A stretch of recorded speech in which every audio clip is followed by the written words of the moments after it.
ओम नमो भगवते वासुदेवाय। ओम नमो भगवते वासुदेवाय। ओम नमो भगवते वासुदेवाय। नारायणं नमस्कृत्य नरं चैव नरोत्तमं देवीं सरस्वतीं व्यासं ततो जयमुदीरये।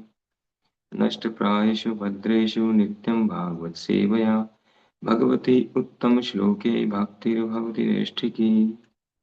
नमो विष्णुपादाय कृष्णपृष्ठाय भूतले श्रीमते भक्तिवेदांत स्वामिनिति नामिने। नमस्ते सारस्वती देवे गौरवाणी प्रचारिणे निर्विशेष शून्यवादी पाश्चात्य देश तारिणे। श्रीमद् भागवतम स्कंद 1 अध्याय 9। भगवान कृष्ण की उपस्थिति में भीष्मदेव का देह त्याग। श्लोक संख्या 26। इस श्लोक का थोड़ा सा पाठ रह गया। पुरुषय स्वभाव विहितान् यथा वर्णम यथाश्रमं वैराग्य रागोपाधिभ्याम् आम्नातो भय लक्षणा। महाराज युधिष्ठिर के पूछे जाने पर विष्णुदेव ने सर्वप्रथम व्यक्ति की योग्यताओं के अनुसार जातियों का वर्गीकरण तथा जीवन के आश्रमों का वर्णन किया। फिर उन्होंने क्रमबद्ध रूप से निवृत्ति तथा प्रवृत्ति नामक 2 उपखंडों का वर्णन किया। तो हम वर्णाश्रम के विषय में, स्पेशली वर्ण के विषय में रूपा जी ने ज्यादा डिटेलिंग किए हैं, वो समझ लिया। लास्ट पैराग्राफ है। एक प्रकार से ये वर्ण विभिन्न वृत्तियों के वर्गीकरण है और आश्रम धर्म आत्म साक्षात्कार के पथ पर क्रमिक प्रगति है। दोनों परस्पर संबंधित है और एक दूसरे पर निर्भर है। आश्रम धर्म का मुख्य उद्देश्य ज्ञान तथा वैराग्य जागृत करना है। ब्रह्मचारी आश्रम भावी जीवन के लिए प्रशिक्षण स्थल है। इस आश्रम में ये शिक्षा दी जाती है, ये संसार जीवों का वास्तविक घर आवास नहीं है। बद्ध जीव भव बंधन के अंतर्गत पदार्थ के बंदी है। अतएव आत्म साक्षात्कार ही जीवन का अनंतिम लक्ष्य है। आश्रम धर्म की सारी प्रणाली वैराग्य का एक साधन है। जो व्यक्ति वैराग्य की इस मूल भावना को आत्मसात नहीं कर पाता, उसे वैराग्य की उसी भावना से गृहस्थ जीवन में प्रवेश करने की अनुमति प्रदान की जाती है। अनुमति प्रदान की जाती है। अतः जो व्यक्ति वैराग्य प्राप्त कर लेता है, वह तुरंत ही चतुर्थ आश्रम अर्थात संन्यास ग्रहण कर सकता है। उसे केवल भिक्षा पर ही निर्भर रहना होता है। धन संग्रह नहीं करना होता, अपितु शरीर तथा आत्मा को चरम आत्म साक्षात्कार के लिए बनाए रखना होता है। गृह जीवन तो आसक्तों के लिए है। वानप्रस्थ तथा संन्यास आश्रम उनके लिए है जो भौतिक जीवन से विरक्त हो चुके हैं। ब्रह्मचारी आश्रम तो आसक्त तथा विरक्त दोनों ही के प्रशिक्षण के लिए होता है। तो इस श्लोक का जो दूसरा पार्ट था, निवृत्ति तथा प्रवृत्ति, तो पहले हमने वर्ण व्यवस्था के बारे में समझा। और वर्ण व्यवस्था जो है, यहाँ तक कि जो दूसरे जीव हैं उन तक में वर्ण व्यवस्था होती है, नेचुरल है, गुण और कर्मों के अनुसार। अ, अभी हम एक प्रोग्राम में गए थे जो वहां पर जो मछलियां रखते हैं घर में, तो उसमें एक अलग टाइप की मछली थी। तो मैंने पूछा कि अलग टाइप की मछली क्यों है, बाकी सारी तो एक जैसी है, एक ही प्रजाति की है, एक अलग क्यों है? तो उन्होंने कहा कि ये मछली जो है इसका एक ही बिजनेस है। वो क्या है? इस पूरे जार की सफाई करना, पूरे पानी की सफाई करना, और वो मछलियां जो गंदगी करती हैं, जो अपशिष्ट निकालती हैं, उसको साफ करती है और पूरे ग्लास को चारों तरफ से अंदर की साइड से साफ करती है। हम बाहर से साफ कर सकते हैं, अंदर से कौन करेगा? तो वो जो मछली है वो अंदर से ग्लास को साफ करती रहती है, उसका वही बिजनेस है पूरे दिन। तो देखिए, पशु समाज में भी ये वर्ण व्यवस्था है। तो ये गुण और कर्मों के आधार पर है। दूसरा है आश्रम व्यवस्था। तो आश्रम व्यवस्था वास्तव में निवृत्ति मार्ग को विकसित करने के लिए, निवृत्ति मार्ग की ओर जाने के लिए, निवृत्ति को विकसित करना, ये उसमें वास्तविकता के बारे में बताया जाता है। जैसे ब्रह्मचारी आश्रम, सबसे पहले तो ब्रह्मचारी आश्रम वो किसके लिए है?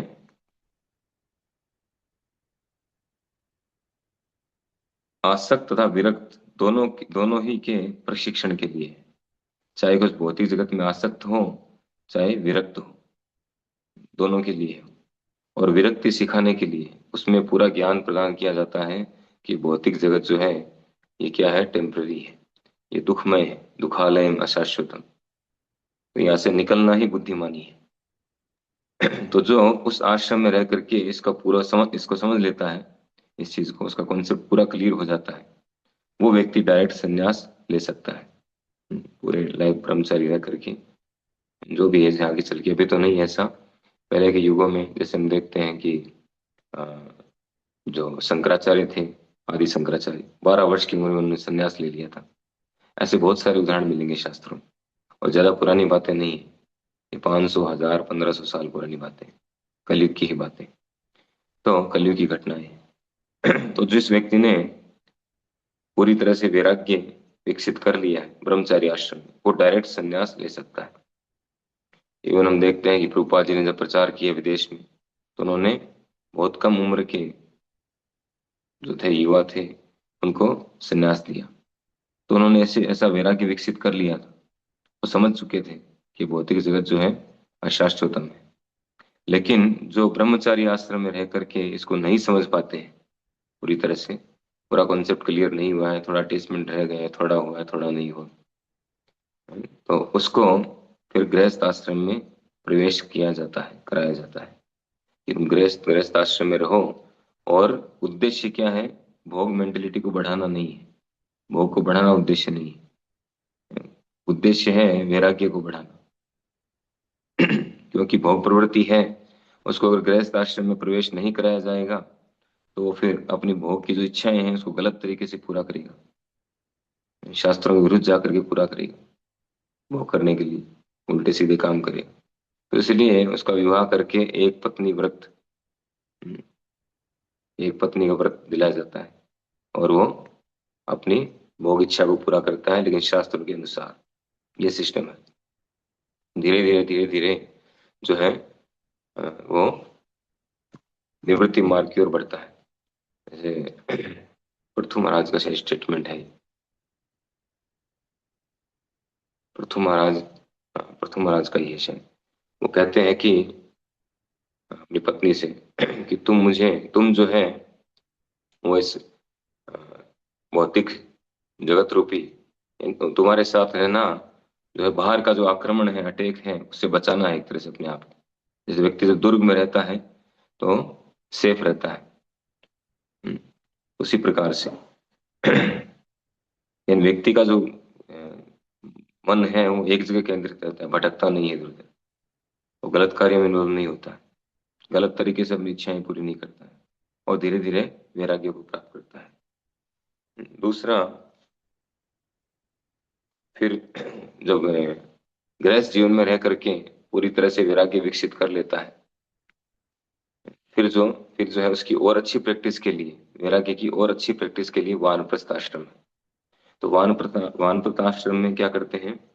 वानप्रस्थ आश्रम में पत्नी के साथ ही रहते हैं, लेकिन धीरे धीरे और अधिक विरक्ति, बाकी सबके साथ नहीं, पत्नी के साथ रह करके और क्या करना है? भ्रमण करना है, साधु संग करना है, और तीर्थों की यात्रा करना है, यानी भक्ति प्रक्रिया को और दृढ़ करना है, जिससे और अधिक विरक्ति हो संसार से। ये जब पूरी तरह से विरक्ति हो जाए तो व्यक्ति पूरी तरह से फिर संन्यास ले सकता है। ये पूरा प्रोसेस है। तो अल्टीमेटली जो गोल है इस सबका, वो है परमार्थ के लिए प्रयास करना, परम अर्थ, जीवन का जो परम अर्थ है, कृष्ण प्रेम, उसको प्राप्त करना, उसके लिए प्रयास। ये सारा सिस्टम इसीलिए बनाया गया है। इसलिए जो वर्ण व्यवस्था है वो सामाजिक व्यवस्था है, और जो आश्रम व्यवस्था है वो आत्म साक्षात्कार के लिए। और दोनों जो है कंबाइंड है, दोनों का परस्पर संबंध है, अलग नहीं है दोनों। इस प्रकार से बहुत महत्वपूर्ण है कि दोनों व्यवस्थाएं महत्वपूर्ण है। बस अंतर इतना है कि व्यवस्थाएं तो, वर्ण व्यवस्था जो तो हमेशा से हमेशा रहेगी, आगे भी रहेगी, है अभी भी। अलग अलग व्यक्ति अलग अलग मेंटेलिटी के अनुसार कार्य करते हैं, उनके स्वभाव के अनुसार कार्य करते हैं। लेकिन जो परमार्थ के लिए जो कार्य करना है, परमार्थ के लिए कार्य, जो आश्रम व्यवस्था है वो अब नहीं रही है। वर्ण व्यवस्था तो है, आश्रम व्यवस्था नहीं है। ब्रह्म ब्रह्मचारी, गृहस्थ, वानप्रस्थ, संन्यास वो नहीं है, ट्रेनिंग नहीं है। प्रभुपाद जी इतना सुंदर ढंग से जो व्यवस्था की है, उससे हमें अवसर मिल रहा है, उसके अलावा ये व्यवस्था नहीं के बराबर है। तो इसी कारण समाज का इतना पतन हुआ है। हम सब भी जो जुड़े हुए हैं, वो जुड़ने के बाद ही हमें समझ में आई ये बात कि वास्तव में क्या है, वर्णाश्रम क्या है, ये पता ही नहीं था। इस्कॉन से जुड़ने से पहले हमें इस बात का पता नहीं था, पता था तो कोई हल्का फुल्का, और कोई फॉलो नहीं करते थे इस चीज को, क्योंकि कभी इसके बारे में जानकारी दी नहीं गई। तो ये बहुत ही महत्वपूर्ण है। तो वर्ण व्यवस्था और आश्रम व्यवस्था दोनों का होना जरूरी है, तभी व्यक्ति प्रगति करेगा। और दोनों में रहते हुए अल्टीमेट गोल है भगवान के लिए कार्य करना। वर्णाश्रम आचार वता यजेते पुरुष परम, विष्णु आराध्यते उनसाम नन्य तत्तोष कारण। तो भगवान की प्रसन्नता के लिए कार्य करना, चाहे आप किसी भी कंडीशन में क्यों ना हो, किसी भी वर्ण में हो, किसी किसी भी आश्रम में हो, अल्टीमेट जो उद्देश्य है वो है भगवान की प्रसन्नता के लिए कार्य करना। अपने वर्ती परक जो कार्य हैं उनको भगवान को अर्पित करते हुए करना। ये बात खुद भगवान ने कहा है, मुझे अर्पित करते हुए करो। यद करोसि यदश्नासि यद जुहोसि ददासि यद, यद तपस्यसि कौन्तेय तत्कुरुष्व मदर्पण। मुझे अर्पित करते हुए सारे कार्य करो, दान दो, तपस्या करो, कर्म करो, जो भी कर रहे हो, मुझे सेंटर में रख के करो। ये बार बार ये बात भगवान कहते हैं। अर्जुन क्षत्रिय थे, तो अर्जुन से भगवान ने ये नहीं कहा कि तुम युद्ध मत करो, नहीं, उनकी उनकी प्रवृत्ति वही थी युद्ध करना। भगवान ने यहाँ तक बोल दिया कि अभी तुम नहीं करोगे तो क्या हुआ, तुम्हारी प्रवृत्ति युद्ध करने की है, तुम्हारे अंदर गुण वही है, और तुमने प्रैक्टिस भी वही की है। तो अभी नहीं करोगे तो बाद में करोगे, जब तुम्हें लोग गाली देंगे, बुरा भला कहेंगे, तो तुम सहन नहीं कर पाओगे। तो क्षत्रिय जो उसमें ये सहन शक्ति नहीं होती, वो सुन नहीं सकता, किसी गाली नहीं सुन सकता। वो जो शरीर का जो आघात है उसको सहन कर लेगा कितने, उसके हाथ कट जाए, पैर कट जाए, फिर भी लड़ता रहेगा। ये क्षत्रिय का गुण है। लेकिन वो किसी गाली सहन नहीं कर सकता। हमारे राजस्थान में तो एक कहावत भी है कि राजपूत ने रेखा रही गाड़। राजपूत, जैसे राजपूत मतलब क्षत्रिय, इसमें क्षत्रिय गुण है, उसको कोई रैप भी बोल दे तो सहन नहीं कर सकता, तुरंत रिप्लाई करता है उसका। तो अपने गुण और धर्म के अनुसार कार्य करना होता है, गुण धर्म के अनुसार। भगवान ने इस बात को कहा है गीता में, श्रेयांश धर्मो विगुण पर धर्मात् भयावह, कि जो अपने वृत्तिपरक कार्य के अनुसार, जो उसकी वृत्ति है, जो उसमें गुण है, उस गुण धर्म के अनुसार जो कार्य नहीं करता है, दूसरे कॉपी करने का प्रयास करता है, वो बहुत भयावह स्थिति को प्राप्त होता है। अपने गुण के अनुसार कार्य करते हुए कोई व्यक्ति अगर मर भी जाए और उसमें परफेक्ट न भी हो पूरा, तो भी वो सही है दूसरे की कॉपी करने से। तो बहुत महत्वपूर्ण है। हाँ, वो अलग है। कुछ ऐसी घटनाएं भी हैं शास्त्रों में जिनमें लोगों ने प्रैक्टिस करके अपने गुणों को चेंज किया है, वो कर सकते हैं। जैसे परशुराम जी जो है, जमदाग्नि मुनि के पुत्र थे, लेकिन क्षत्रिय वाला कार्य किया उन्होंने। विश्वामित्र मुनि, वो राजा थे, कौशिक राजा, लेकिन उन्होंने वो आगे चल के मुनि बन गए। तो बहुत प्रैक्टिस किया, तब वो अपने गुणों को चेंज कर पाए। ऐसा पॉसिबल भी है, लेकिन स्वाभाविक रूप से हर व्यक्ति नहीं कर सकता है इसको, हर व्यक्ति के लिए पॉसिबल है। तो अपने गुण पता और धर्म रहता के अनुसार कार्य करना चाहिए। हो रहता। लक्ष्य क्या है? भगवान की प्रसन्नता, बस ये है मेन चीज। तो रूपा जी ने हमें यही दिया है, कृष्ण कॉन्शियसनेस। कृष्ण कॉन्शियसनेस क्या है? इसमें चेतना को विकसित करना है, चेतना का विकास, भगवान से जोड़ना। हम सब भगवान को भूले हुए हैं, तो हमारे जो भी कार्य हैं उनमें भगवान को लेकर के आना सेंटर में, अपना वर्ती पर कार्य करते हुए भगवान को सेंटर में लेकर के आना, भगवान की प्रसन्नता के लिए कार्य करना। धीरे धीरे धीरे धीरे अगर इस टेंडेंसी को हमने विकसित कर लिया तो अपने आप जो है विरक्ति होती जाएगी भौतिक जगत से। बहुत, ये जो प्रोसेस है जो प्रभुपाद जी ने दिया है बहुत सुपर है, सुपर पावरफुल है। हरे कृष्णा। श्रीमद् भागवत महापुराण की जय, श्रील प्रभुपाद की जय।